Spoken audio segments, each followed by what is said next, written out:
En Suisse, près de 2,4 millions de personnes disposent d'une assurance complémentaire d'hospitalisation.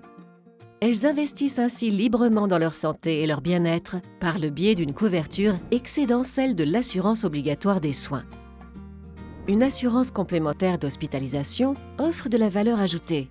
Par exemple, thérapie individualisée, confort de A à Z et accès plus flexible aux prestations hospitalières, ainsi que libre choix du médecin et recours à des spécialistes.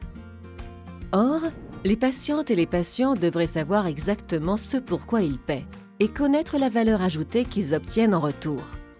C'est la raison pour laquelle l'Association suisse d'assurance ASA et les assureurs en maladies complémentaires ont élaboré des règles reposant sur 11 principes. À partir de 2022, ce corpus réglementaire sert de base pour la définition de produits complémentaires d'hospitalisation compréhensibles et transparents. Qu'entend-on par prestations supplémentaires?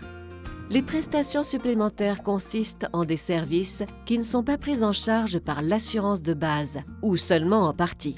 Ceux-ci doivent être convenus contractuellement et pouvoir être recensés, évalués et utilisés. Le corpus de règles des assureurs en maladies complémentaires apporte ainsi de la clarté. Le remboursement des prestations médicales supplémentaires aussi est désormais régi de manière claire. Le catalogue des prestations supplémentaires des hôpitaux constitue la base de l'évaluation, du décompte et du contrôle de telles prestations. Mais comment sont évaluées les prestations supplémentaires? Il s'agit là d'une réelle valeur ajoutée pour les patientes et les patients. Les assureurs définissent les critères de l'évaluation, ceci sur la base de paquets de prestations. Critères par excellence, seules les prestations effectivement fournies sont indemnisées par les assureurs en maladies complémentaires. Les décomptes de prestations doivent donc être vérifiés avec précision. Prospectif, notre outil tient compte aussi des innovations porteuses de valeur ajoutée. Il s'agit par exemple des nouvelles formes de thérapie qui n'ont pas encore prouvé leur économicité et ne sont donc pas déjà admises dans l'assurance de base.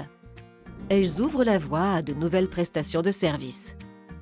Une plus grande transparence, des décomptes de prestations clairs et la promotion de l'innovation, tels sont les objectifs du nouveau corpus de règles et de ses 11 principes. Il s'agit maintenant de remporter l'adhésion des fournisseurs de prestations et des médecins hospitaliers indépendants. Car des produits attractifs en assurance complémentaire d'hospitalisation ne pourront voir le jour que si ces 3 corps d'acteurs unissent leurs forces. Et la concurrence aussi pourra jouer. Elle permet aux assureurs en maladies complémentaires de satisfaire un nombre de besoins de la clientèle sur un marché offrant un énorme potentiel.